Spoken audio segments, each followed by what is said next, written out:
cake round මේ ලස්සන cake එක හැදුනේ පුංචි සුරංගනාවියක් වෙනුවෙන්. බලන්නකෝ ඉතින් මේ කේක් එක ලස්සනයිද කියලා. ඒ අතරේ පුංචි දෙයක් කියන්නම්.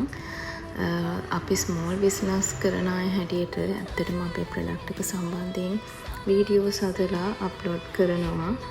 එතනදී අපි බලාපොරොත්තු වෙන දේවල් කීපයක් තියෙනවා. එතනින් ප්‍රධානම අරමුණ තමයි අපේ ප්‍රොඩක්ට් එක පිරිසක් අතරට පෙන්වීම, කියන්නේ මාකටිං කිරීමක් වගේ දෙයක් තමයි බලාපොරොත්තු වෙනවා.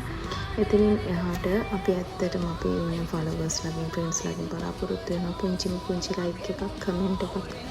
ඇත්තට මේක ඔයාලගෙන් වැටෙන පුංචි ලයික් එක ඇත්තටම ලොකු ආත්ම තෘප්තියක්, තමන් ගැන අභිමානයක්, මොටිවේෂන් එකක් වගේ දෙයක් ඇත්තටම ලැබෙනවා. ඉතින් පුංචි ඉල්ලීමක් කරන්න මගේ විතරක් නෙමෙයි, ස්මෝල් බිස්නස් කරන ඕනම කෙනෙක්ගේ ඕනම ප්‍රොඩක්ට් එකක් වෙනුවෙන් දකින වීඩියෝ එකකදී පුළුවන් නම් ඔය ලයික් බටන් එක ඔබාගෙන යන්න.